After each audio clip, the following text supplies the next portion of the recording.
దేవుని ఆహ్వానాన్ని త్రోసిపుచ్చి దేవుని యొక్క పిలుపును మనం గుర్తెరగకుండా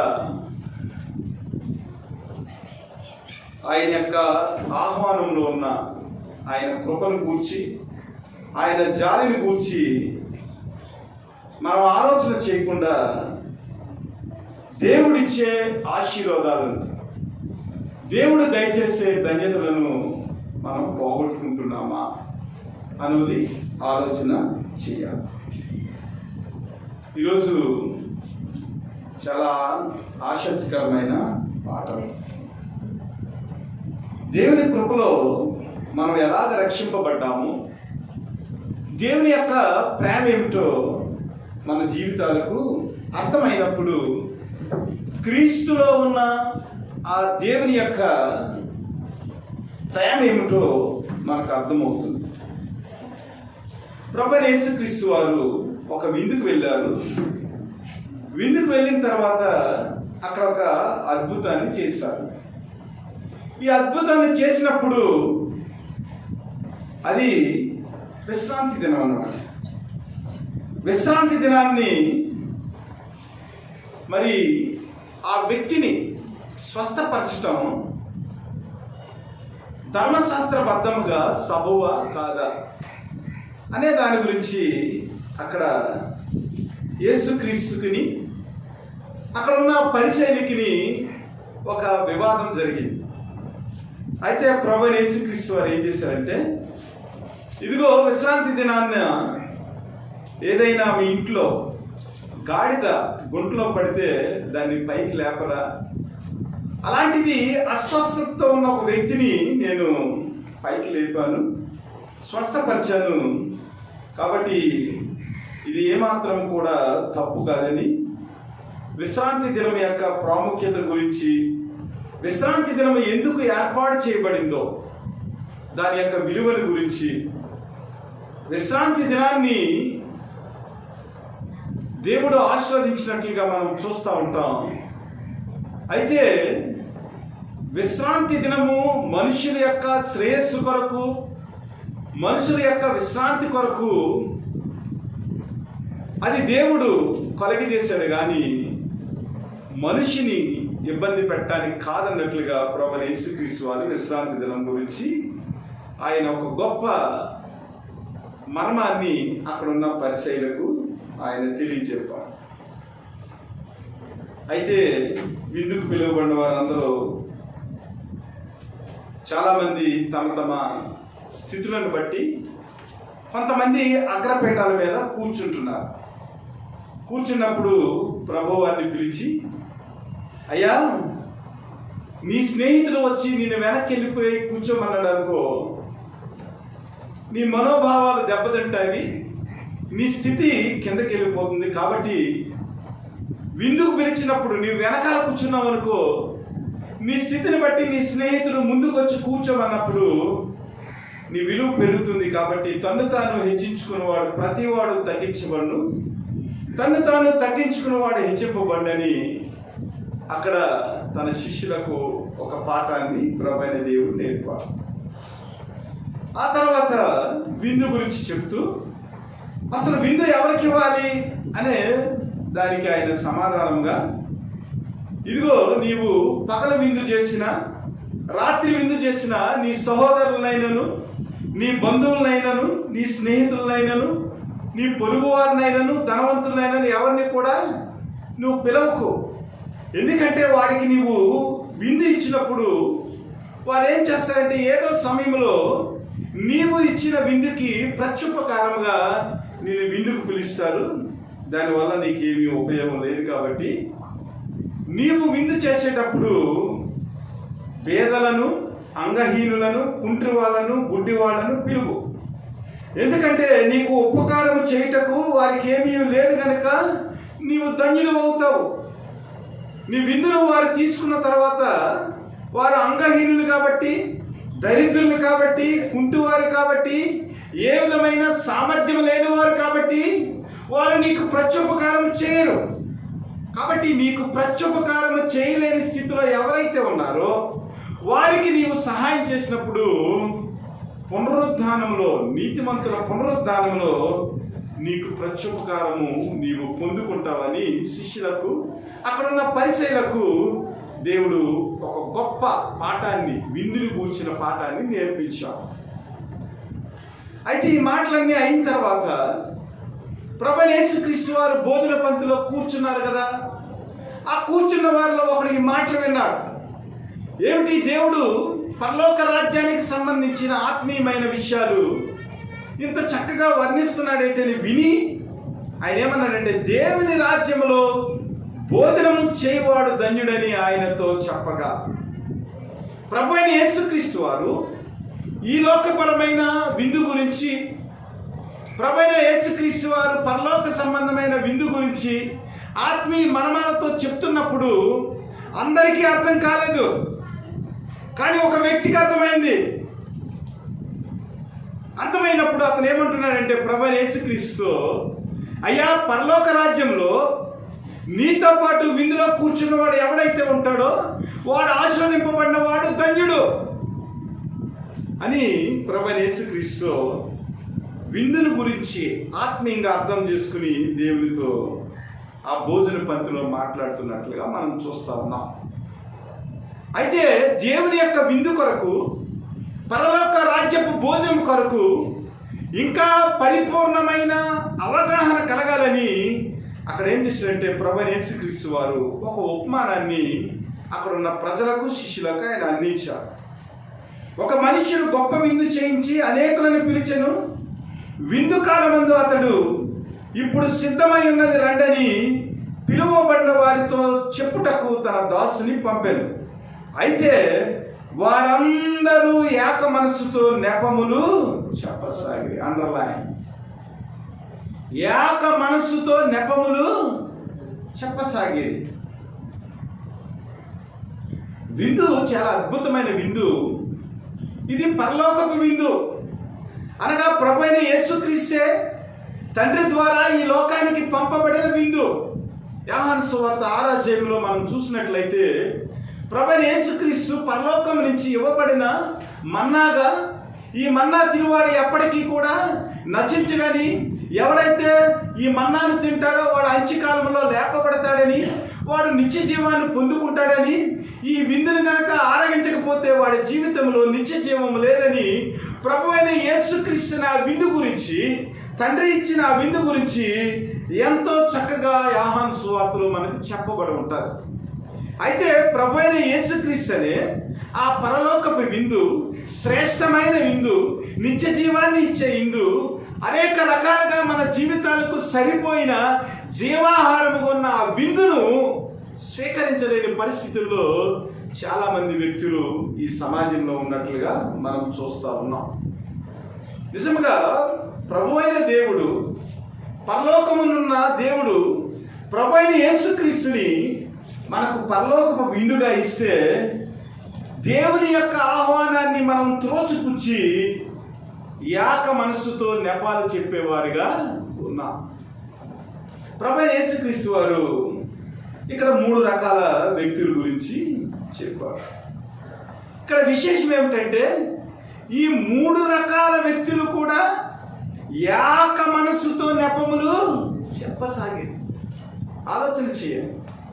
ప్రభువైన యేసుక్రీస్తు వారు మనకి ఏదైనా ఇన్విటేషన్ ఇచ్చినప్పుడు, ప్రభువైన యేసుక్రీస్తు వారు మనకి ఏదైనా పని ఇచ్చినప్పుడు మనం కూడా ఏం చేస్తామంటే ఒక్కొక్కసారి కూడబలుక్కుని ఏక మనసుతో నెపాలు చెప్పేవారిగా, క్రీస్తు యొక్క పని కొరకు, సహవాసం కొరకు, క్రీస్తు యొక్క సేవ కొరకు మనం ఏం చేస్తామంటే ఇక్కడ ఉన్న 3 వ్యక్తుల్లాగే నెపాలు చెప్పే వ్యక్తులుగా మనము చరిత్రలో ఒక్కొక్కసారి మిగిలిపోతూ ఉంటాం. ఒక వ్యక్తి ఏం చెప్పాడంటే, నేను ఒక పొలము కొని ఉన్నాను, అవశ్యముగా వెళ్ళి దాన్ని చూడవలను, నన్ను క్షమింపవలనని నిన్ను వేడుకొనుచున్నా. ప్రభువైన యేసుక్రీస్తు వారి ఇన్విటేషన్ ఎప్పుడు ఇచ్చాడండి? చాలా ముందు ఇచ్చాడు. ఎవరినైనా పెళ్లికి పిలిచినప్పుడు మనం ఏం చేస్తామంటే ఇన్విటేషన్ మనం ఏం చేస్తాం, ముందుగా ఇస్తాం. ఒక వారం రోజుల ముందో 10 రోజుల ముందో మనం ఇన్విటేషన్ ఇస్తాం. ఎందుకంటే ఆ ఇన్విటేషన్కి వచ్చేదానికి పిలువబడిన వారు ప్రతి వారు కూడా మన బంధువులు, మన రక్త సంబంధులు. మనతో మంచి ఐక్యము కలిగి ఉన్నవారు, మన కష్టాలలో మన ప్రేమల్లో అనేక విధాలుగా మనకు సేద తీర్చిన వారు. కాబట్టి మనం ఏం చేస్తామంటే ఆ ప్రత్యేకమైన వ్యక్తులు, ఆ రక్త సంబంధులు ఆ వివాహానికి వచ్చి లేదా ఆ విందుకు వచ్చి మనల్ని ఆశీర్వదించాలని, మనతో కూడా వారు సంతోషించాలని మనం ఏం చేస్తామంటే కొన్ని రోజుల ముందుగానే మనం ఏం చేస్తాం, ఇన్విటేషన్ ఇస్తాం. కొంతమంది దగ్గర వారు అనుకోండి, ఇన్విటేషన్ ఎప్పుడైతే అందిందో కొద్దిగా స్థామత ఉన్నవారు మంచి మంచి బట్టలు తీయించుకుంటారు. ఇదిగో మా తమ్ముడు పెళ్ళి, మా మేనల్లుడి పెళ్ళి, కాబట్టి ఆ విందులో నేను చక్కగా కనపడాలి, వారి అంతస్తుకు తగ్గట్టుగా, వారి ఆహ్వానానికి తగ్గట్టుగా నేను నడుచుకోవాలని ఏం చేస్తామంటే కొంత ప్రిపరేషన్ చేసుకుంటాం. ప్రభు కూడా ప్రతి వారికి కూడా ఆహ్వానాన్ని ఇచ్చేటప్పుడు మనం ప్రిపేర్ అయ్యేదానికి, దేవుని యొక్క విందులో మనం పాల్గొనేదానికి ఆయన కూడా మనకు ఒక సమయాన్ని ఇచ్చాడు. ఇక్కడ ఈ వ్యక్తి ఏమంటున్నాడంటే, నేను ఒక పొలము కొని ఉన్నాను, అవశ్యముగా వెళ్ళి దాన్ని చూడవలెను. అంటే నెపాలు ఎలా ఉంటాయంటే, మనం ఏదైనా అబద్ధం ఆడినప్పుడు, నెపం చెప్పినప్పుడు ఆలోచన చెయ్యాలి.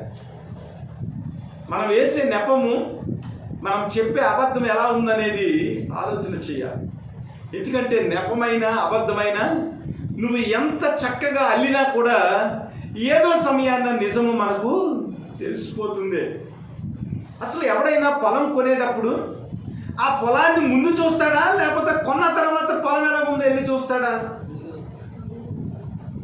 మనం ఎవరి దగ్గరైనా పొలం కొంటున్నామండి, పొలం కొనేటప్పుడు మనం ఏం చేస్తాం, ముందస్తుగా వెళ్ళి ఆ పొలం ఎలాంటిది, ఎలాంటి నేల, ఆ నేలలో ఎలాంటి సేద్యం మనం చేయొచ్చు, ఏ విత్తనానికి అనుకూలంగా ఉంటుంది, నీరు ఉందా లేదా, కాలువ పక్కన ఉందా లేదా, అనేక రకాలుగా మనం ఏం చేస్తాం, పొలాన్ని కొనేటప్పుడు ఆ పొలం యొక్క పరిస్థితిని అంతటినీ కూడా మనం చూసి తర్వాత ఏం చేస్తామంటే పొలం కొంటాం. కానీ వీడేమంటున్నాడంటే, నేను ఒక పొలము కొని ఉన్నాను, అవశ్యముగా వెళ్ళి దాన్ని చూడవలెను. కొన్న తర్వాత చూస్తాడంట. అంటే వాడి యొక్క నెపం ఎలా ఉందో మనం అర్థం చేసుకోవాలి. పైగా ఏమన్నాడంటే, నన్ను క్షమింపవలని నేను వేడుకొనుచున్నాను అన్నాడు. మరి అక్కడ నేను 5 జతల ఎడ్లను కొని ఉన్నాను, వాటిని పరీక్షింప వెళుచున్నాను అన్నాడు. వీడు కూడా దొరికిపోయాడు.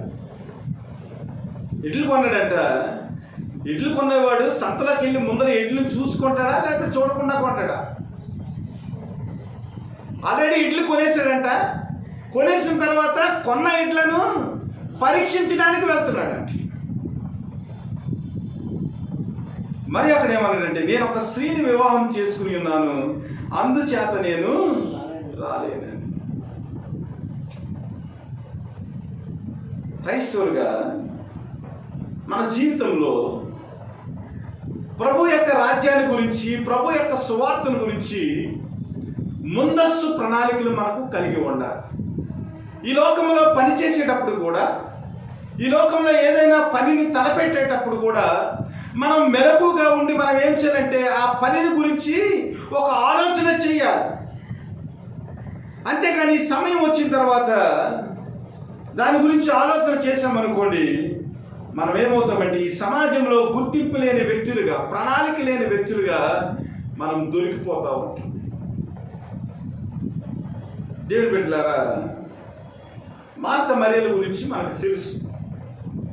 లూకా శుభవార్త 11:41 ఒక మాట ఉంటుంది. పక్క పేజీ తిరిగేస్తే మనకు తెలుస్తుంది. ఒకసారి చదవండి.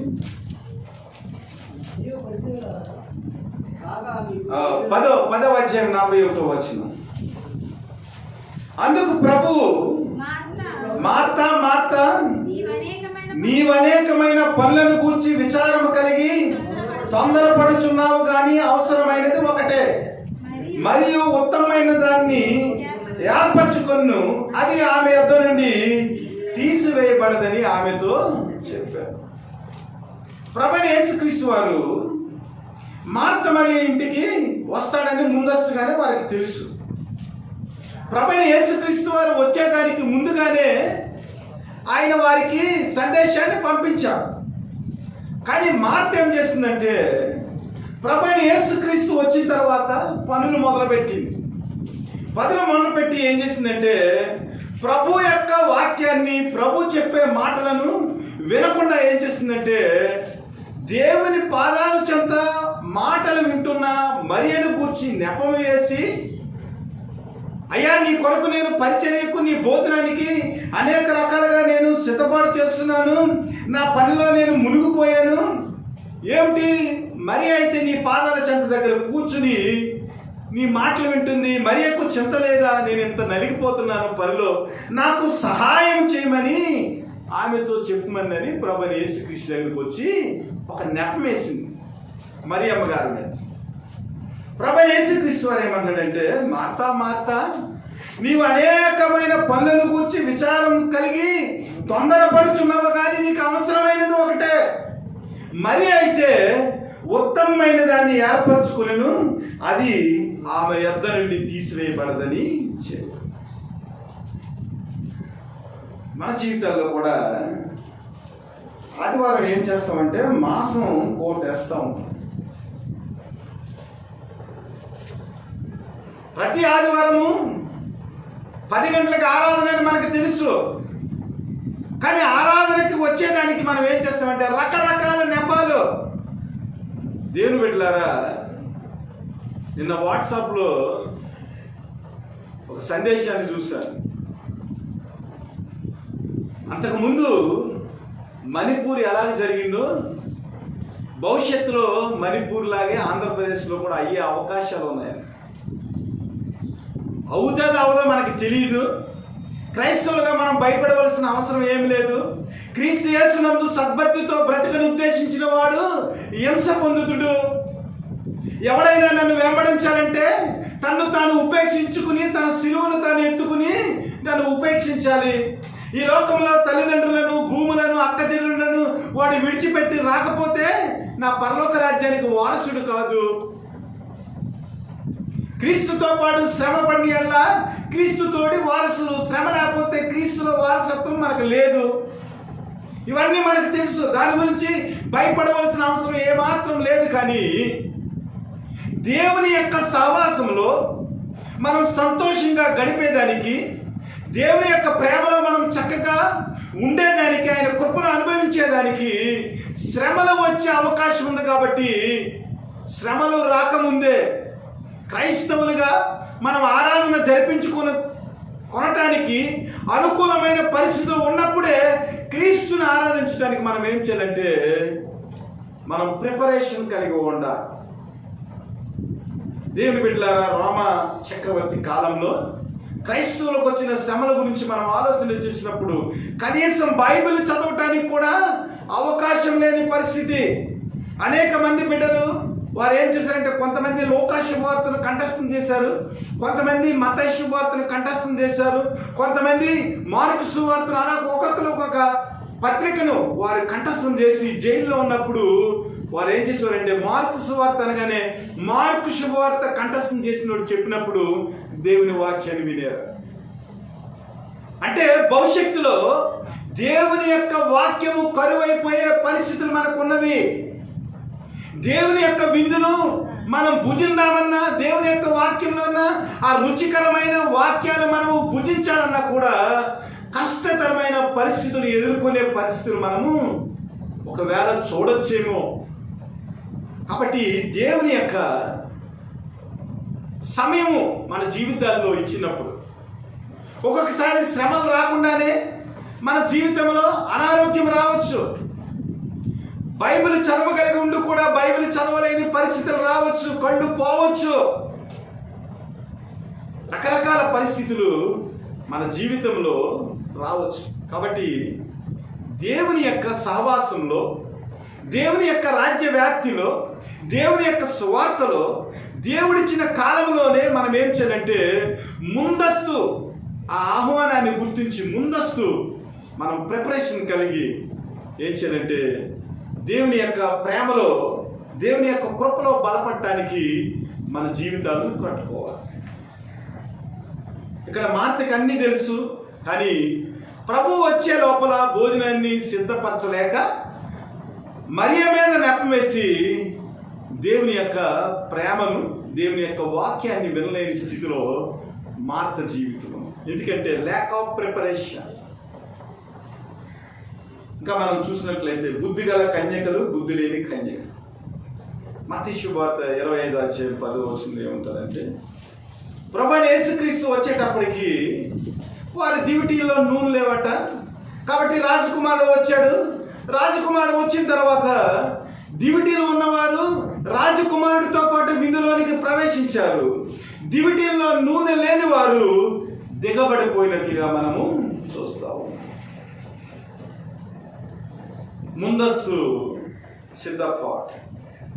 ముందస్తు సిద్ధపాటు లేక వారి 10 మంది కూడా బుద్ధి కలిగిన కన్యకలే, కానీ 5కే నూనె ఉంది, 5కి నూనె లేదు. ఒక్కొక్కసారి ఏమవుతుందంటే ఇక్కడ ముగ్గురు కూడా నెపాలు ఏక మనస్సుతో వారు ఏం చేశారంటే నెపములు చెప్పసాగిరే. ఒక్కొక్కసారి ప్రభు దగ్గర నెపాలు చెప్పడానికి మనకి ఏ మాత్రం కూడా సమయం ఉండదు. అయ్యా మా నూనె అయిపోయింది, మేము కొడి దగ్గరికి వెళ్ళాము, కొనుక్కుని లోపల నువ్వు వచ్చేసావయ్యా, డోర్ తీయని వారు కొట్టారు. కానీ ప్రభు ఏమన్నాడంటే మీరెవరో నాకు తెలియదు కాబట్టి మీరు వెళ్ళిపోండి. అంటే నెపము చెప్పటానికి కూడా వినటానికి కూడా సమయం లేని పరిస్థితి రాజుకు వస్తుంది. విందులో ప్రవేశించలేని పరిస్థితి మనకు వస్తుంది. ఇప్పుడైతే ప్రభువైన యేసుక్రీస్తు వారు హృదయం అనే తలుపు దగ్గర ఉండి ఎవరైనా తలుపు తీస్తారేమో ఆయన కొడుతున్నారు. ఒకవేళ తలుపు తీస్తే వారితో కూడా నేను భోజనం చేయటానికి సిద్ధపాటుగా ఉన్నానని ఆయన ఒక ఇన్విటేషన్ ఇస్తున్నాడు. కానీ ఆయన వచ్చే రాకడలో సమయం అయిపోయిన తర్వాత నీ సిద్ధపాటు నువ్వు పడినా పడకపోయినా ఆయన సమయం వచ్చిన తర్వాత నీవు డోరు కొట్టినా కూడా తీయలేని పరిస్థితి మన జీవితంలో వస్తుంది. కాబట్టి ఈ కాలం ఉండగానే క్రీస్తు యొక్క విందులో అనగా ప్రభువైన యేసుక్రీస్తు సహవాసంలో ఆయన రాజ్యంలో ప్రవేశించేదానికి మనం ఏం చేయాలంటే ముందస్తుగానే సిద్ధపాటు కలిగి ఉండాలనేది ఆలోచించి, ఆ తర్వాత దాసుడు వచ్చాడు. దాసుడు వచ్చి యజమానితో చెప్తున్నాడు.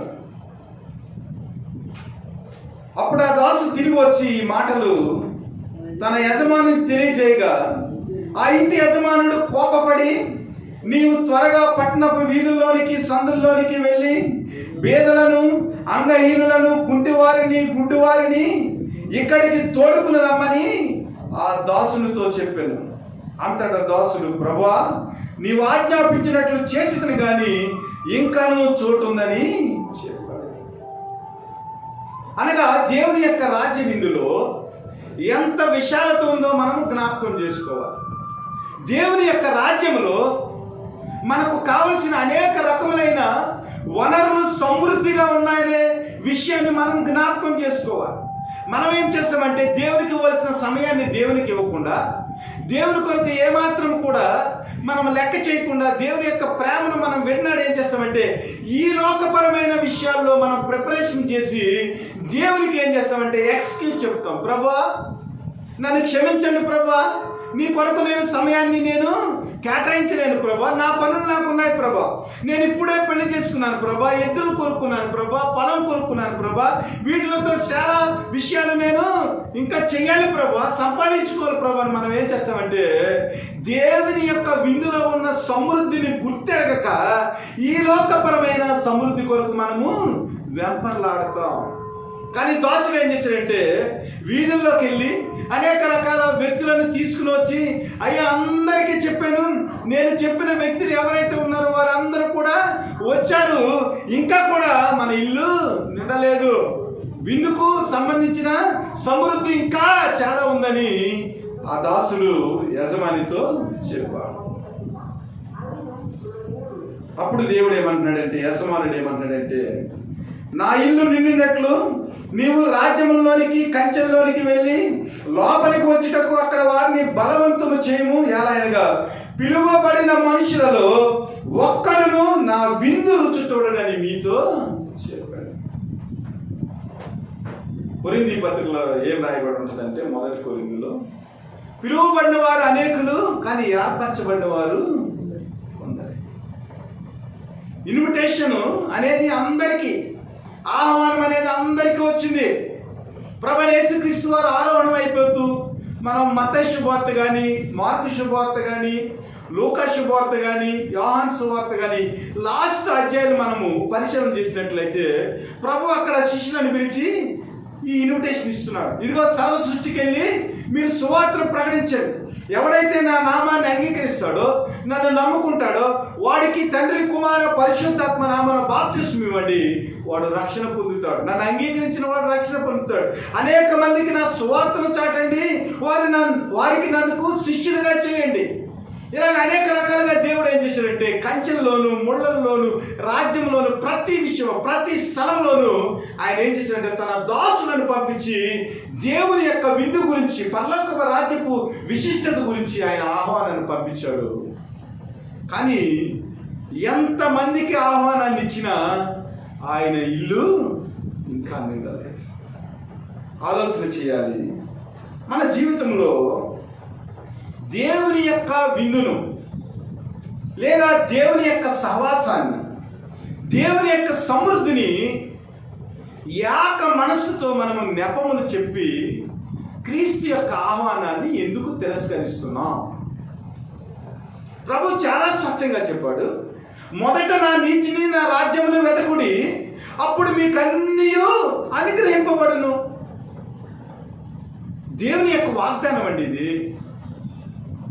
మొదటి నా నీతిని నా రాజ్యాన్ని మీరు వెతకండి, మీకేమి కావాలో అడగండి.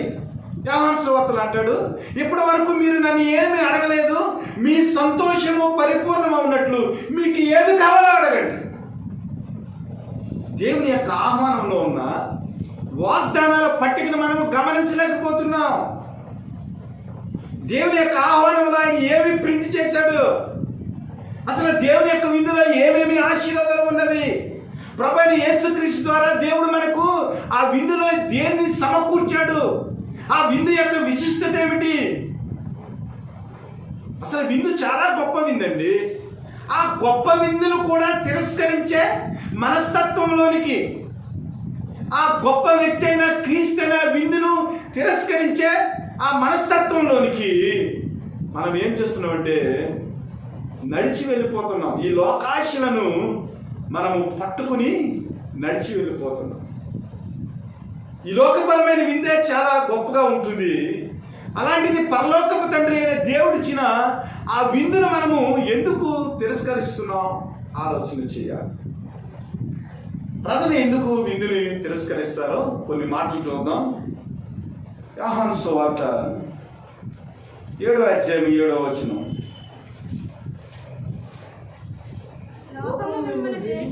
లోకము మిమ్మును ద్వేషింపనేరదు గాని దాని క్రియలు చెడ్డవని నేను దానిని గూర్చి సాక్ష్యం ఇచ్చుచున్నాను కనుక అది నన్ను ద్వేషించుచున్నది.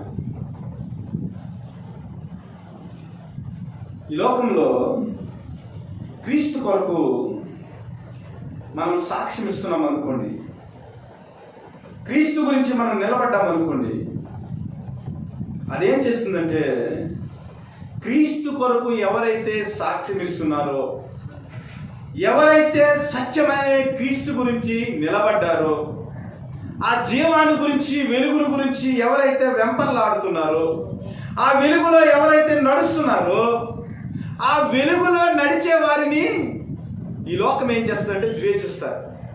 ఎందుకు ద్వేషిస్తుందంటే ఈ లోకంలో ఉన్న వ్యక్తులు, ఈ లోకము, దాని పనులన్నీ కూడా, దాని క్రియలన్నీ కూడా చెడ్డవే. కాబట్టి ఈ లోకములో ఉన్న క్రియలు, లోకములో ఉన్న ప్రజలు దేవుని యొక్క సత్యాన్ని ఎరుగక వారు చెడ్డ పనులు చేయటం వల్ల, మనం క్రీస్తు కొరకు సాక్ష్యం ఇవ్వటం వల్ల ఏం చేస్తుందంటే ఈ లోకం యొక్క క్రియలు చెడ్డవి కనుక, అవి అంధకారములో అవి ఉన్నవి కనుక వెలుగైన యేసుక్రీస్తు గురించి మనం సాక్ష్యం ఇచ్చేటప్పుడు ఏమవుతుందంటే ఈ లోకము మనల్ని ద్వేషించే పరిస్థితిలోనికి మనల్ని చూస్తుంది. కాబట్టి ప్రభువైన యేసుక్రీస్తు యొక్క విందు ఎప్పుడో పరలోకం ఉందో లేదో కానీ నాకు తెలియదు, కానీ ఆ పరలోకపు విందు యొక్క మహోన్నతమైన స్థితి ఏంటో మాకు తెలియదు కదా. ఆ ఎప్పుడో ఉండే పరలోకం కొరకు ఈ లోకంలో ఉన్న వ్యక్తుల చేత మనం ద్వేషింపబడతాం. ఎందుకని మనము రాజీ పడిపోయి దేవుడిచ్చిన ఆహ్వానాన్ని మనము త్రోసిపుచ్చేస్తాం.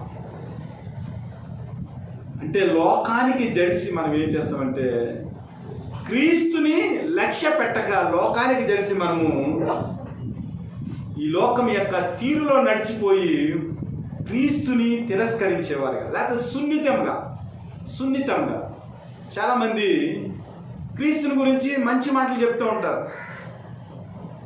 మేము అన్ని దేవుళ్ళని పూజిస్తూ ఉన్నామండి, దేవుడు కూడా మీ దేవుడు కూడా చాలా మంచోడండి, ఆ దేవుడు కూడా ఎక్కడ గుడి కనపడినా సిలువ కనపడినా దండం పెట్టుకుని నేను మరీ డ్రైవింగ్ చేస్తానండి అంటావు.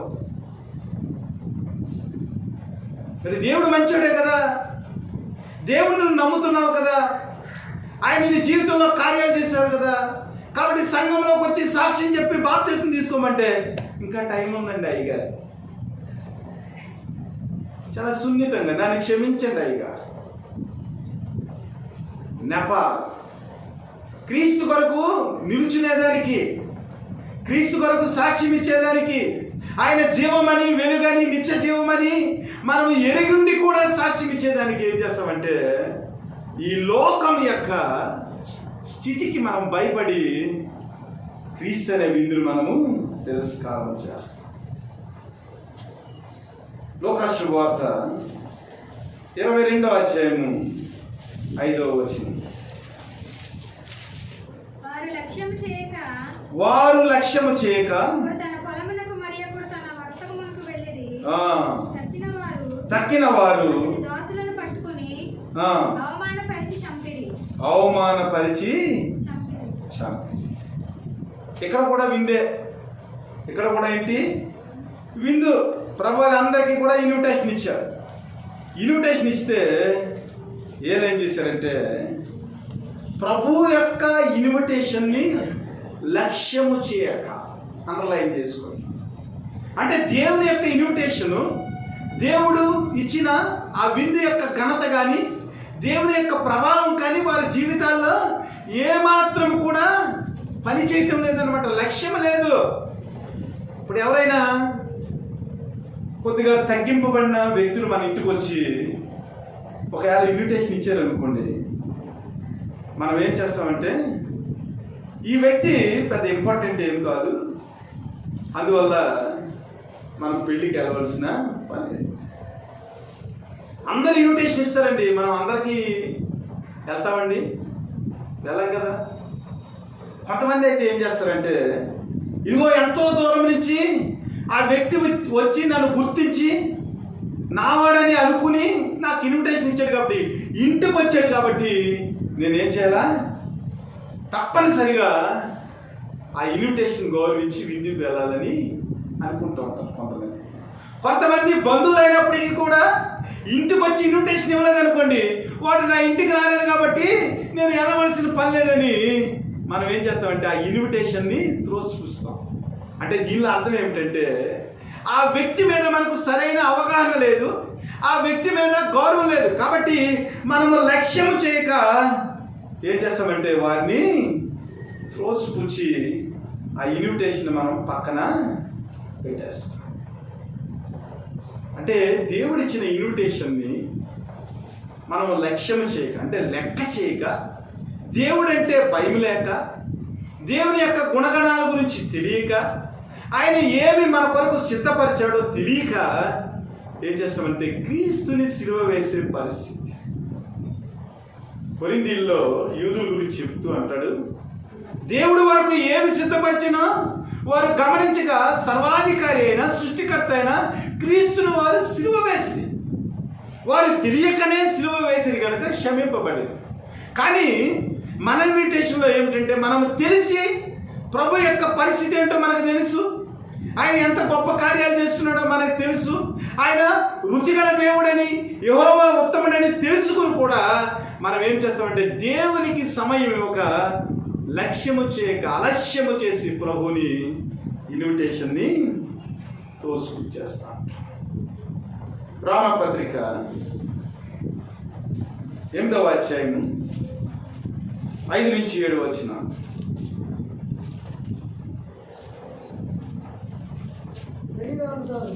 శరీరానుసారులు శరీర విషయముల మీద మనసుతురు, ఆత్మానుసారులు ఆత్మ విషయముల మీద మనసుతురు. శరీరానుసారమైన మనస్సు మరణము, ఆత్మానుసారమైన మనస్సు జీవమును సమాధానమునై ఉన్నది. ఎలా అనగా శరీరానుసారమైన మనస్సు దేవునికి విరోధమై ఉన్నది, అది దేవుని ధర్మశాస్త్రమునకు లోబడదు, ఏమాత్రమును లోబడ. ఎందుకు ఆత్మీయమైన విందును మనం తిరస్కరిస్తామంటే ఈ లోకానుసారమైన విషయాల మీదే మనకు మనసు. శరీరానుసారులు అంట శరీర విషయాల మీద మనసు ఉంచుతారట, ఆత్మానుసారులు ఆత్మ విషయాల మీద మనసు ఉంచుతారంట. అయితే శరీరానుసారమైన మనస్సు మరణము, ఆత్మానుసారమైన మనస్సు జీవమును సమాధానమైనది. అంటే క్రీస్తు యొక్క ఆత్మీయ విషయాలు మనకు అర్థం కావటం లేదు. 10:30కి మనం ఎందుకు వస్తున్నాం, 11 గంటలకు మనం ఎందుకు వస్తున్నాం? ఇక్కడ 3 వ్యక్తులు ఉన్నారు. ఒకడు పొలాన్ని కొంటున్నాడు, ఒకడేమో ఇడ్లు కొంటున్నాడు, ఒకడేమో స్త్రీని వివాహం చేసుకున్నాడు. లోకానికి సంబంధించిన మనసు, శరీరానికి సంబంధించిన మనసు అంచేపు ఈ లోకపరమైన విషయాల మీదే మన మనస్సు. అయితే మనకు అర్థం కావట్లేదు, ఈ లోకానుసారమైన మనస్సు మరణము, ఆత్మానుసారమైన మనస్సు జీవము. శరీరానుసారమైన మనస్సు దేవుని యొక్క ధర్మశాస్త్రానికి లోబడలేదు, అంటే విధేయత లేదు. ఇన్విటేషన్ ఇచ్చిన వాడు గొప్పవాడని, ఆ ఇన్విటేషన్ ఉన్న ఆత్మీయమైన ఆ సారము మనకు తెలియక ఏం చేస్తున్నామంటే ఈ లోకానుసారమైన మనస్సుతో ఆత్మానుసారమైన ఆహ్వానాన్ని మనము పక్కకి గెట్టేస్తున్నాం. దేవుని బిడ్డలారా, ఆత్మానుసారమైన ఆహ్వానము మన జీవితానికి జీవముగా సమాధానముగా ఉందని మనము గుర్తించలేకపోతున్నాం. కొరింథీయులకు రాసిన 2వ పత్రిక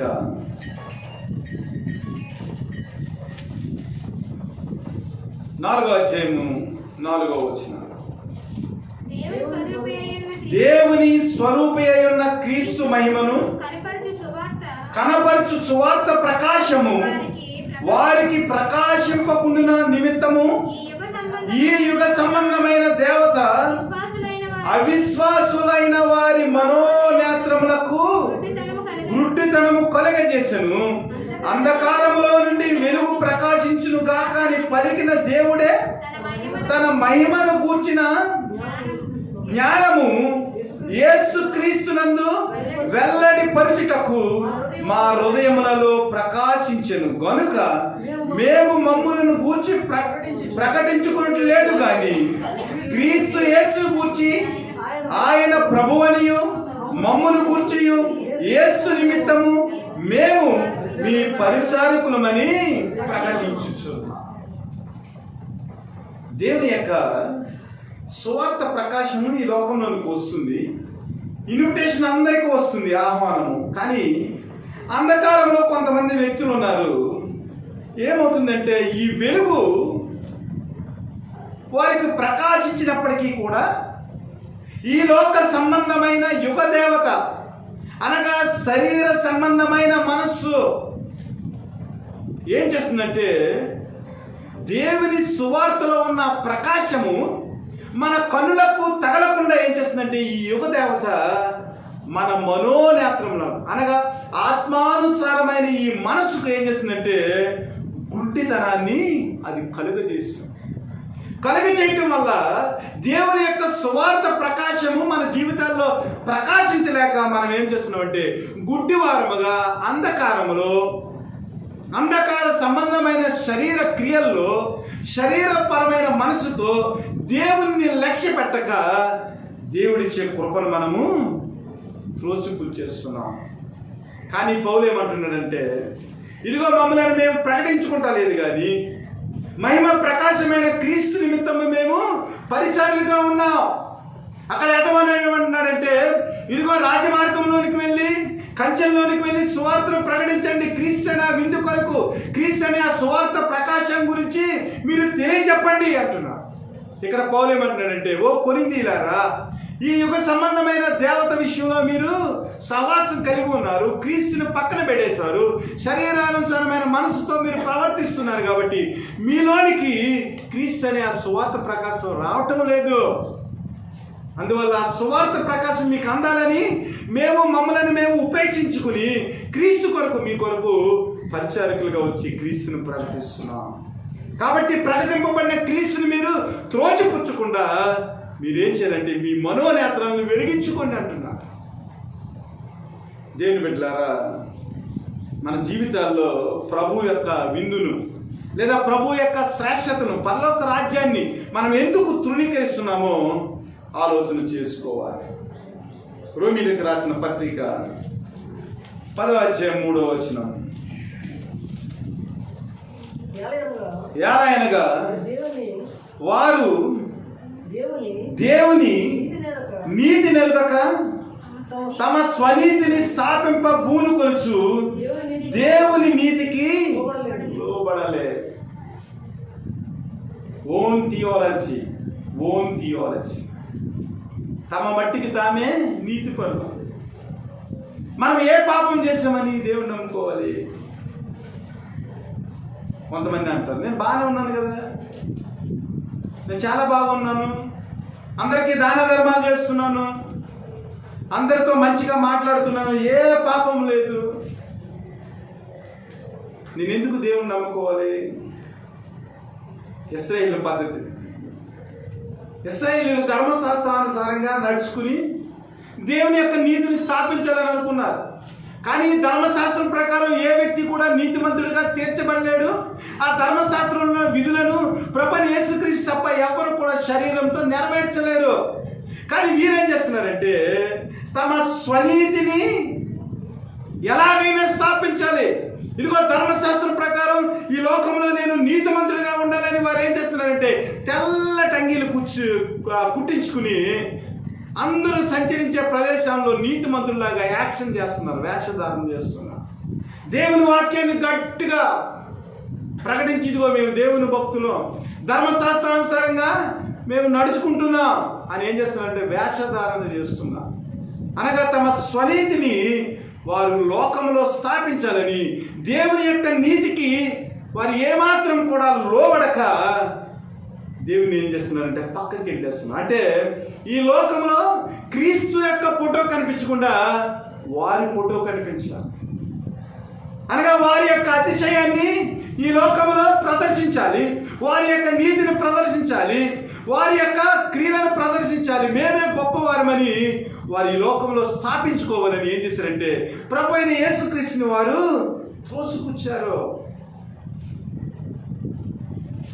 త్రోసిపుచ్చి తమ స్వనీతిని స్థాపించాలనుకుని దేవుని నీతిని పక్కన పెట్టి వారు క్రీస్తుని వెంబడించలేక క్రీస్తుని సిలువేసిన పరిస్థితి.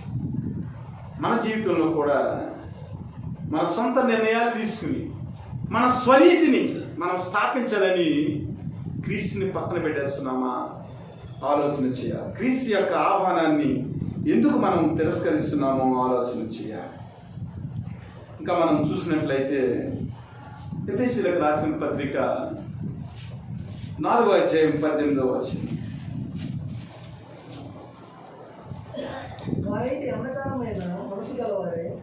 వారైతే అంధకారమైన మనసు గలవారై తమ హృదయ కాఠిన్యం వలన తమలోనున్న అజ్ఞానం చేత దేవుని వలన కలుగు జీవములో నుండి వేరుపరచబడిన వారై తమ మనస్సునకు కలిగిన వ్యర్థత అనుసరించి నడుచుకున్నా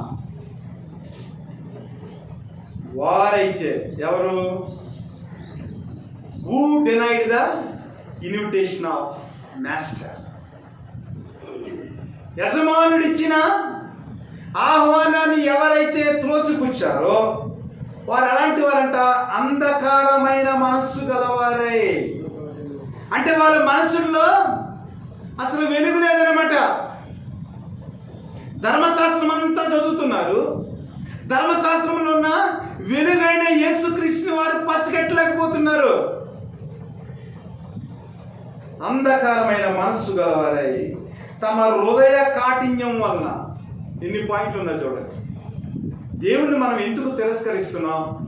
దేవుణ్ణి మనం ఎందుకు అలక్ష్యం చేస్తున్నాం? శరీరానుసారులుగా మనం ఎందుకు నడుచుకుంటున్నాం? అసలు క్రీస్తు మన జీవితాలకి ఎందుకు అర్థం కావటం లేదంటే ఎన్ని పాయింట్లు రాశారు ప్రభు గారు. అంధకారమైన మనస్సు గలవారై తమ హృదయ కాఠిన్యం వలన. అంటే హృదయము కాఠిన్యము. ఎంత కాఠిన్యం అంటే పౌలు గారు అపోస్తలుల కార్యాలు 28వ అధ్యాయం అంటాడు, వారి హృదయంలోని కంట వాక్యం వెళ్లకుండా మొత్తం హృదయం అంతా కొవ్వుతో నిండిపోయిందంట. అంటే హృదయానికి వాక్యము తాకకుండా ఆ కొవ్వు ఏం చేస్తుందంటే ఈ వాక్యం హృదయంలోకి వెళ్లకుండా మధ్యలో అడ్డుగోడలాగా ఉండిపోయింది. అంటే వారి జీవితాల్లో వారు హృదయంలో ఎంత మందబుద్ధి కలిగి ఉన్నారో క్రీస్తు విషయంలో మనం అర్థం చేసుకోవాలి. అక్కడేమో యుగ సంబంధమైన దేవత వారి యొక్క మనోనేత్రాలను మూసేసింది అంటున్నాడు. ఇక్కడికి వస్తే ఏమన్నాడంటే హృదయ కాఠిన్యము అనగా క్రీస్తు యొక్క వాక్యము వారి హృదయాల్లోనికి వెళ్ళటం లేదు. ఆలోచన చేయాలి. ఒకవేళ క్రీస్తు విషయంలో దేవుని యొక్క వాక్యం మన జీవితాల్లో ఫలించకుండా మన హృదయము కాఠిన్యం అయిపోయిందా? ఇంకా చూసినట్లయితే తమలోనున్న అజ్ఞానం వచ్చారు. జ్ఞానమైన యేసుక్రీస్తు ఎవరో వారి జీవితాలకు అర్థం కావటం లేదు. ప్రయాసపడి భారం మోసుకున్న వాళ్ళ నా ఎద్దకు రండి అంటే అర్థం కావటం లేదు. సామెతలు 8వ అధ్యాయం ఉంటుంది, జ్ఞానం అంట వీధుల్లోకి వెళ్ళి ఘోషిస్తుందంట. అజ్ఞానంతో ఉన్న వాళ్ళ మీరు రండి, నా దగ్గరికి రండి, నా దగ్గర జీవం ఉంది, నా దగ్గర వెలుగు ఉంది, మీరు వచ్చి దీన్ని స్వీకరించండి అంటే జ్ఞానం వీధుల్లోకి వెళ్ళి బాహాటంగా అజ్ఞానవంతులైన వారిని పిలిచినప్పటికీ కూడా వారి జీవితాల్లో వెలుగు ప్రకాశించటం లేదు. తమలో ఉన్న అజ్ఞానము చేత దేవుని వలన కలుగు జీవములో నుండి వేరుపరచబడిన వారై. చాలా ముఖ్యమైన పాయింట్. క్రీస్తు యొక్క సహవాసంలో క్రీస్తులో మనం ఎందుకు గడపాలంటే ఆయన నిజమైన ద్రాక్షవల్లిగా ఉన్నాడు. ఆయన్ని ఎవరైతే అంటి పెట్టుకుని ఉంటాడో వాడిలోనికే వెలుగు వస్తుంది, వాడిలోనికే జీవం వస్తుంది, వాడిలోనికే దేవుని యొక్క దీవెన వస్తుంది. ద్రాక్షవల్లికి మనం అంటు కట్టబడకుండా దేవుని యొక్క దీవెనలు, దేవుని యొక్క ముఖ్యమైన వాగ్దానాలు మన జీవితంలోనికి ప్రవహించవు. మీరు ఆయనతో డిస్కనెక్ట్ అయిపోతే, ఇక్కడ పౌలు ఏమంటాడంటే దేవుని వలన కలుగు జీవంలో నుండి వేరుపరచబడిన వారే. అంటే దేవునితో సంబంధము తెంపేసుకున్నారు. మనం ముఖ్యమైన ఇంటికి ఇన్విటేషన్ ఇచ్చినప్పుడు పెళ్లికి వెళ్ళకపోతే వాళ్ళకి మనకి సంబంధం కట్ అయిపోతుందా? ఆలోచన చేయండి. మన ఆడపడుచు తన కొడుక్కి పెళ్లికి మనకి ఇన్విటేషన్ ఇచ్చింది, కొడుకు పెళ్లికి వెళ్ళలేదండి. మన సొంత ఆడపడుచు కొడుకు పెళ్లికి సంబంధం కట్ అయిపోద్దా? కట్ అవదా?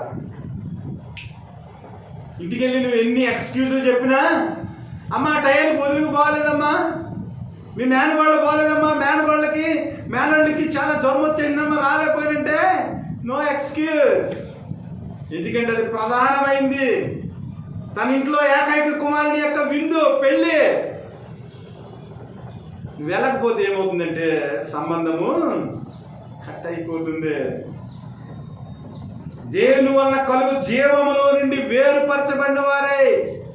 క్రీస్తు అనే జీవం నుంచి డిస్కనెక్ట్ అయిపోయింది. మన కొమ్మ తెగిపోయింది. తెగిపోయిన తర్వాత దేవుని యొక్క జీవం తెగిపోయిన కొమ్మలోకి వస్తుందండి. తెగిపోయిన కొమ్మ ఎండిపోయి అగ్నిలో కాల్చివేయబడుతుంది తప్ప మళ్ళా తెగిపోయిన కొమ్మను సెపరేట్గా దాంట్లోనికి జీవాన్ని అనగా వేరుపరచబడిన ఆ కాండంలో నుంచి కొమ్మ తెగిపోయిన తర్వాత మరలా దాన్ని జీవంలోనికి తేవాలంటే చాలా కష్టం. అది ఎండిపోవటం తప్ప వేరే దానికి పనికిరాదు. కాల్చివేయబడటానికి తప్ప వేరే దానికి పనికిరాదు.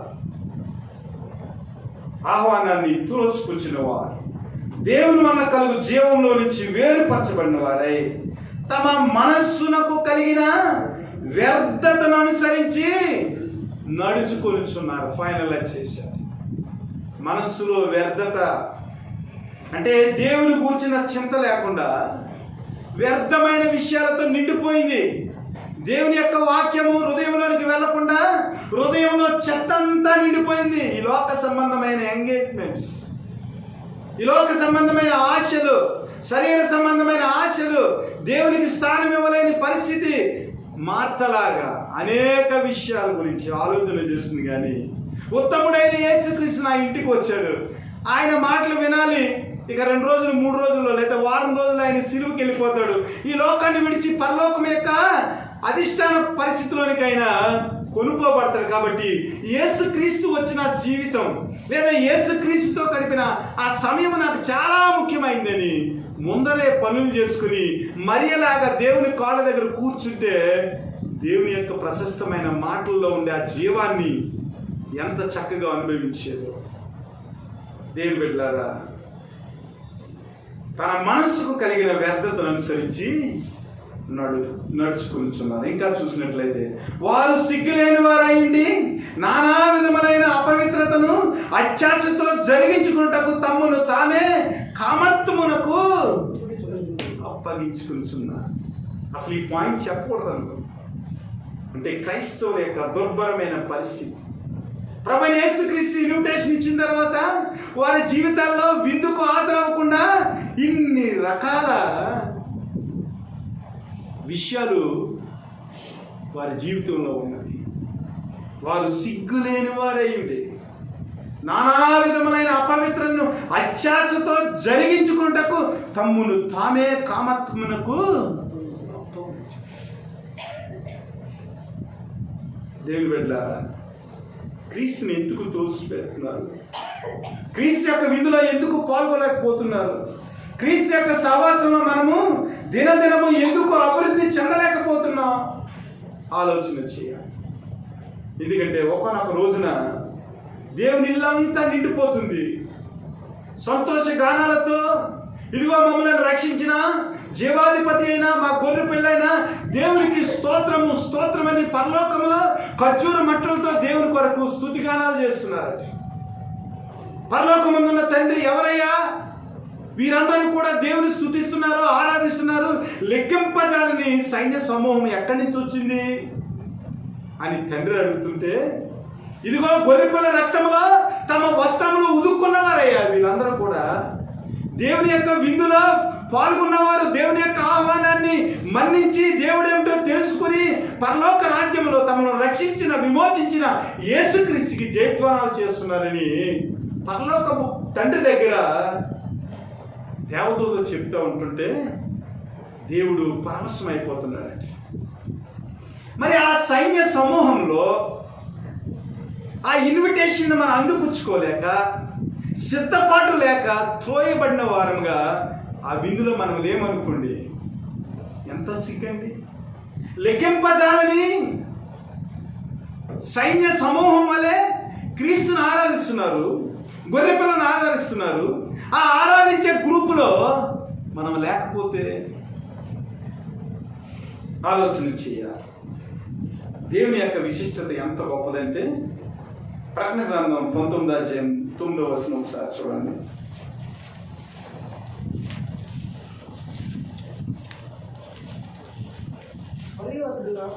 మరియు అతడు నాతో ఎలాగో చెప్పాను, గొర్రెపిల్ల పెండ్లి విందుకు పిలువబడిన వారు ధన్యులని రాయము. మరియు ఈ మాటలు దేవుని యథార్థమైన మాటలని నాతో చెప్పాను. ఈ లోకంలో ఇచ్చే ఇన్విటేషన్ కొన్నాళ్ళ తర్వాత సిరిగిపోదు,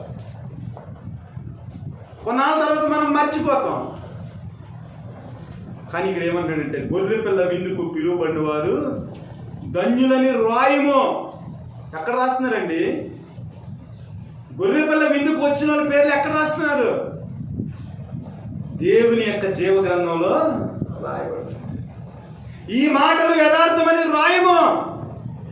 దేవదూతతో దేవుడు చెప్తున్నాడు, ఎవరైతే నా ఆహ్వానాన్ని అందిపుచ్చుకుని నెపములు చెప్పకుండా నన్ను స్వీకరించి నాతో కలిసి జీవించారో, ఎవరైతే నాతో ఉండి నిత్య జీవానికి వారసులయ్యారో వారందరూ కూడా గొర్రెపిల్ల విందుకు పిలువబడతారు. పిలువబడిన వారందరూ ధన్యులని ఈ మాటలు యథార్థమైన జీవ గ్రంథంలో రాయమంటున్నాడు దేవుడు. మనం ఏం చేస్తున్నామంటే దేవుని యొక్క ఇన్విటేషన్ని ఆలస్యం చేసి జీవ గ్రంథంలో మన పేర్లు లేకుండా తొలగిపోయే పరిస్థితి. దేవుని బిడ్డలారా, యెషయా గ్రంథము 25వ అధ్యాయం 6వ వచనం. విందు యొక్క విశిష్టత. యెషయా గ్రంథము ఈ పర్వతం మీద సైన్యములకు అధిపతి యెహోవా సమస్త జనముల నిమిత్తము విందు చేసెను. మట్టి మీదనున్న ద్రాక్షరథముతో విందు చేయును. మూలుగు గల క్రొవ్విన వాటితో విందు చేయును. మట్టి మీద నిర్మలమైన ద్రాక్షరసముతో విందు చేయును. ఈ విందు యొక్క విశిష్టత. ఈ పర్వతం మీద సైన్యములకు అధిపతి యెహోవా సమస్త జనముల నిమిత్తము క్రొవ్విన వాటితో విందు చేయును. దేవుని యొక్క విందు, దేవుని యొక్క వాక్యము, దేవుని యొక్క సహవాసము. దావీదు అంటాడు, అర్ధరాత్రి మీద ప్రభువా నీ వాక్యము చదువుతూ ఉంటే ఎలా ఉందంటే నాకు మెదడుతో ఉన్న ఆ మెదడులో ఉన్న ఆ క్రొవ్వును తిన్నట్టుంది ప్రభువా. దేవుని యొక్క వాక్యంలో ఉన్న ఆ రుచి, ఆ మాధుర్యము, ఆ క్రీస్తు, మనకు వాక్యమైన క్రీస్తు అనే విందు మనకు అర్థం కావట్లేదు. కానీ యెషయా అంటున్నాడు సమస్త జనముల నిమిత్తం, అందరి కొరకు. కొంతమందికి ఇన్విటేషన్ వచ్చింది, యూదునికి తిరస్కరించారు. కాబట్టి కంచెల్లోకి వెళ్ళి రాజమార్గాల్లోకి వెళ్ళి ఎవరైతే ఉన్నారో అందరి కొరకు క్రొవ్విన వాటితో విందులు నేను సిద్ధం చేశాను. నిర్మలమైన ద్రాక్షారసంతో, మూలుగు గల క్రొవ్వు వాటితో, మట్టి మీద నిర్మలమైన ద్రాక్షారసంతో నేను విందు ఏర్పాటు చేశాను. కాబట్టి ఈ విందుకి అందరూ అర్హులే. కాబట్టి నువ్వు వెళ్ళి నా దాసుడా నా ఇల్లు నిండినట్లు ఈ విందుకు జనాన్ని సమకూర్చున్నాను. సామెతల గ్రంథము 9వ అధ్యాయం 2వ వచనం నుంచి 6వ వచనం వరకు. పశువులను వధించి ద్రాక్షారసమును కలిపి ఉన్నది, భోజన పదార్థములను సిద్ధపరిచి ఉన్నది, తన పనికత్తుల చేత జనులను పిలువనంపునది, పట్టణమందలి మెట్టల మీద అది నిలిచి జ్ఞానము లేని వాడు ఇక్కడికి రమ్మని ప్రకటించుచున్నది, తెలివి లేని వారితో ఇట్లనుచున్నది, వచ్చి నేను సిద్ధపరిచిన ఆహారమును భుజించుడి, నేను కలిపిన ద్రాక్షారసమును పానము చేయడి, ఇక జ్ఞానము లేని వారే ఉండక బ్రతుకుడి, తెలివి కలుగజేయు మార్గములలో చక్కగా. విందు ఎంత గొప్ప విందో. పశువులను వధించి ద్రాక్షారసం కలిపి ఉన్నది, భోజన పదార్థములను సిద్ధపరిచినది, తన పనికత్తుల చేత జనులను పిలువనంపుతున్నది. మనకేం అర్థమవుతుందా? ప్రభు ఇచ్చే ఆ విందు నిజంగా 1 లీటరు ద్రాక్షరసము, నిజమైన ద్రాక్షరసం ఎంత ఉంటుందో తెలుసా? మనం వాడే ద్రాక్షరసం మంచి ద్రాక్షరసమే 1/2 లీటరు 75 రూపాయలు అనుకుంటా. కానీ నిజమైన ద్రాక్షరసం, పాలస్తీనాలో దొరికే ద్రాక్షరసం ఎంత గొప్ప ఉంటుందంటే ఎప్పటికీ కూడా మనం మర్చిపోలేని గొప్ప రుచి. అందుకనే కానాను విందులో మొదటి ద్రాక్షరసం కంటే ఇప్పుడు నీవు ఇచ్చిన ద్రాక్షరసం ఇంకా గొప్పగా ఉందని. అంటే ఎంత గొప్పగా ఉంటే ద్రాక్షరసాన్ని మెచ్చుకుంటారు. ప్రభు అయిన యేసుక్రీస్తు వారు ఏమన్నారంటే, పశువులను వధించి ద్రాక్షరసాన్ని సిద్ధపరిచి నా చెలికత్తులను పట్టణంలోనికి, పల్లెల్లోనికి, కంచెల్లోనికి నేను పంపించాను. జ్ఞానం లేనివాడా, నువ్వేదో కబుర్లు చెప్తున్నా, నెపాలు వేస్తున్నావు. నేను పెళ్లి చేసుకున్నాను, ఎడ్లు కొంటున్నాను, పొలాన్ని కొంటున్నానని నెపాలు చెప్తున్నావు. జ్ఞానం లేనివాడా, ఇక్కడికి రమ్మని ప్రకటించి తెలివి లేని వారితో ఇట్లా నిల్చున్నది, వచ్చి నేను సిద్ధపరిచిన ఆహారమును భుజించుడి, నేను కలిపిన ద్రాక్షారసమును పానం చేయుడి, ఇక జ్ఞానము లేని వారై ఉండక బ్రతుకుడి, తెలివి కలుగు చేయి మార్గములలో చక్కగా నడుచుకుంది.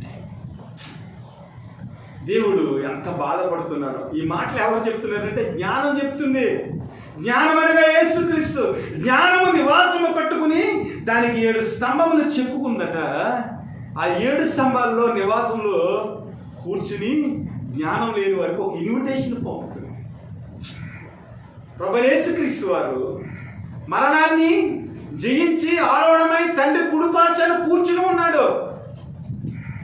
ఆ జ్ఞానమైన దేవుడు 7 స్తంభాలు కట్టుకుని చెక్కుకుని అక్కడి నుంచి ఒక ఇన్విటేషన్ పంపిస్తున్నాడు తన పనికత్తుల ద్వారా. రే వచ్చి భుజించండిరా, ఒకసారి నా ద్రాక్షారసం టేస్ట్ చేయండి, నేను ఇచ్చే విందులు మీరు ఒకసారి భుజించండి, అప్పుడు నేనేంటో అర్థమవుతుంది.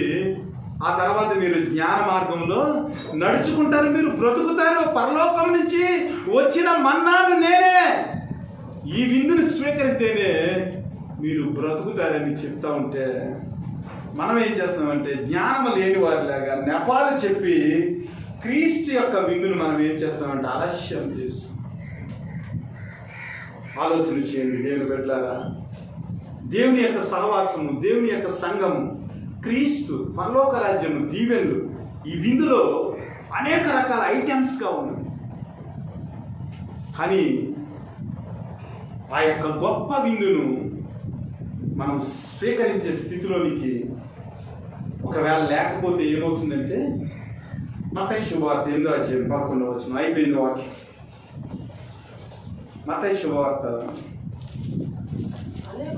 అనేకులు తూర్పు నుండి పడమటి నుండి అబ్రహాముతో కూడాను ఇస్సాకుతో కూడాను యాకోబుతో కూడాను పరలోక రాజ్యమందు కూర్చుందురు గాని రాజ్య సంబంధులు వెలుపటి చీకటిలోనికి త్రోయబడుదురు, అక్కడ ఏడుపును పండ్లు కొరుకుటూనే ఉండునని మీతో చెప్పుచున్నాను.